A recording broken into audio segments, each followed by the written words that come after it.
Beneath the grandeur of the Roman Forum lies one of ancient Rome's darkest dungeons, the Tullianum. Ascribed to the regal period in the ancient sources, this chilling underground cell held enemies of the state, rebels, and notorious traitors. But it wasn't just a prison, it was a place of execution, torture, and despair. Today we will investigate the prison steeped in blood, as well as 3 other adjacent sites that were tied to it for other places of execution and punishment: the Latumiae, the Gemonian steppes, and the famous Tarpeian Rock. Okay, when we're talking about the Roman prison, we are talking about the Carcer. Here just behind me, what's on top of it today is San Giuseppe dei Falegnami. Now the Carcer, the prison, was always in the Roman form of a city, and of course the Roman forum is behind me. Here is then that close proximity to the forum, the Carcer, the prison. It was a place not to do punishment, but it was a place to be ultimately executed. So we have a number of other features, locations associated with punishment along the base of the Capitoline Hill, the Tarpeian Rock. We'll talk about the punishment of Tarpeia. We'll talk about the Gemonian steppes. We'll talk about the Vicus Latumiae, the street that we see here in the distance, and of course the storied past of the Carcer itself, the Mamertine Prison, and also known as Tullianum. Let's take a deep dive into the prison of ancient Rome. First, let's get acquainted with the topography of ancient Rome that has radically changed from its ancient appearance. Look at these maps that recreate the layout of this portion of the Forum area with Republican-era structures that have disappeared under Roman iterations. We can note the standing structures like the Imperial Curia to orient us. Republican Rome had a number of early basilicas, now lost, as well as the outdoor comitium for oratory and debate. Nearby is the Carcer, or prison, and the adjacent stairs, a place of punishment known as the 100 Stairs and the Gemonian steppes in the ancient sources. By the Carcer were the quarries, from the Greek word Latumiae. And finally, we identify on the maps the correct, though still the approximate location of the Tarpeian Rock, which was, according to sources, in view of the Roman Forum. Let's start with our investigation of the prison that is still preserved. In antiquity, this lower room was known as the Tullianum, and the later added upper room was known as the Carcer. In the Middle Ages, the 2 rooms were known as the Mamertine Prison, which, according to Christian traditions, once housed Peter and Paul before their executions.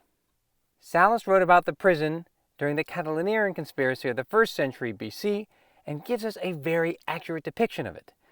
There is in the prison a place called Tullianum, about 12 feet underground.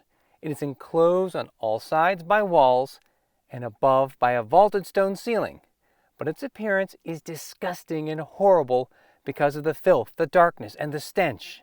When Lentulus had been let down into this place, the executioners to whom he had been handed over strangled him with a noose. Livy writes that the prison was built overlooking the Forum to inspire fear in criminals growing bold. This was not a place for long-term internment, but rather a stopping place before private or public execution by strangling or decapitation. Located at the base of the Capitoline Hill and overlooking the Forum was the Carcer, known as Tullianum, after the king Tullus Hostilius, or for the natural spring, Tullius in Latin, that trickled into the room. Archaeologically, we can verify that it was constructed during the regal period, possibly originally as a cistern to hold water, but its dark, damp, and inescapable chambers made it the perfect place to detain Rome's most dangerous enemies. This use as a prison was documented no earlier than the 5th century BC, with the execution of Appius Claudius in 449 BC. The original structure had a beehive dome, or false dome, created by Corbelling, as we can see from Corelli's study. For the original dome of the lower earlier structure, we can look at the preserved Mycenaean tomb architecture with the same domes. This original false dome was then truncated when an upper room was added in the Republican era between the 4th and 2nd centuries BC, according to archaeological investigations. It probably happened with the change in the adjacent road and other modifications on the hillside. A who's who of Roman history was executed here, from the Gracchi's supporters to the Catilinarian conspirators. Jugurtha, king of Numidia, was starved to death after being paraded in Marius' triumph. Vercingetorix, leader of the Gauls, was executed after Caesar's triumph. Sejanus, prefect of the Praetorian Guard under Tiberius, was strangled and thrown on the Gemonian steps. Simon Bar Giora, Jewish rebel leader paraded by Titus, was killed here. It was a place of infamy in the Republican and Imperial periods. And it wasn't the only place of internment or punishment. Nearby were the Latumiae. This Greek term, meaning quarries, referred to famous quarries used as prisons in ancient Syracusa that you can still visit today in Sicily. We can see a sprawling area in Syracusa, quarried to build the massive city in the Hellenistic period, and conquered foes like the Athenians were forced to live and work in these quarries until death. So the term itself meant prison for the Romans, and possibly constituted more holding cells, or carcere, that were constructed from quarry pits along the Capitoline Hill. We can roughly locate them according to ancient sources that locate them by the Republican Basilica Portia of the 2nd century BC. Our best sources on the matter are Festus and Varro. Nearby were the Gemonian steps, also called the 100 Steps, Centum Gradus, in the ancient sources. They joined the Capitoline to the Forum. We can see where the Gemonian steps were in relationship to the Carcer today as we descend modern steps literally on top of the ancient staircase. What happened here? Suetonius says in the life of Tiberius that Sejanus' corpse was dragged through Rome. He was executed in the Carcer, and his body was dragged through the Gemonian steps and thrown into the Tiber. Cassius Dio further elaborates. It was the custom at Rome to drag the corpses of condemned men through the Forum and then throw them down the Gemonian steps. The Emperor Vitellius was dragged here. Here it's dramatically recreated in this painting by Georges Rochugo. Bodies were dumped here, strangled, or decapitated, victims of the Tullianum, their corpses rotting in public view or hauled off to the Tiber. A visceral warning of Rome's citizens: you did not want to betray the Roman state. Finally, let's turn to the Tarpeian Rock. All right, on this side of the Capitoline Hill, it looks like cliffs. So it's a misnomer that this is the Tarpeian Rock, the place from which you had criminals executed by being thrown off from the top. Let's unpack. Ancient sources like Dionysius of Halicarnassus, Livy, Tacitus, and others describe it as located above the prison on the Capitoline Hill in view of the Forum. It was reserved for traitors. Condemned prisoners were thrown from its heights to their deaths below.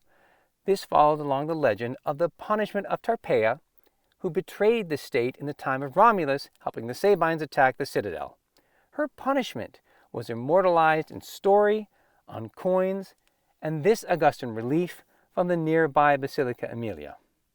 Despite the ancient sources clearly locating the Tarpeian Rock by the prison, early scholars of ancient Rome located the Tarpeian Cliff over here, above the Vicus Jugadius. And this, of course, is not in view of the Forum. Why did early scholars mistake the location? Looking at these cliffs today, they are picturesque and evoke the idea of the high point from which people were thrown.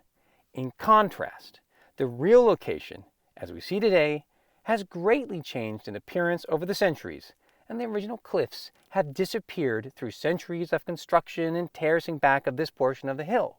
There is, however, little doubt that the Tarpeian Cliff of Punishment essentially overlooked the Tullianum Carcer and the Forum. Those killed by being thrown down the Tarpeian Rock include Marcus Manlius Capitolinus, who was accused of aspiring to kingship in the 4th century BC, Spurius Cassius Vecilinus, executed for seeking royal power in the 5th century BC, and Sextus Marius, the richest man in Spain, through his gold and copper mines. He was accused by Emperor Tiberius of incest and punished, all for his fortune. The prison was eventually Christianized from at least the 7th century due to the tradition that Peter and Paul had been imprisoned here. The Carcer became a pilgrimage site by the early Middle Ages, and San Pietro in Carcere was one of Rome's earliest titular churches. According to Christian tradition, the Mamertine Prison, as the Tullianum was renamed, also held Peter and Paul before their executions. It's believed that Peter miraculously made water spring from the stone floor, baptizing his jailers Processus and Martianus, a clever reuse of Tullianum's natural spring. This legend transformed the prison into a site of pilgrimage, leading to the construction of a Christian chapel above the Tullianum, the remains of which are visible in the Carcer portion of the prison. Above was constructed the church San Giuseppe dei Falegnami in 1597 to honor the city's carpenters, that still dominates the area today. While the historical accuracy of the early Christian martyrs is debated, the story symbolizes the victory of faith over oppression, adding a spiritual dimension to this grim place. Thanks for watching and subscribing to our channels. New videos drop every Monday, and From the Vault lectures are available on Wednesdays. And for on-site exploration and travel, check out my Darius Aria on YouTube on Tuesdays and Fridays. See you somewhere in the Mediterranean.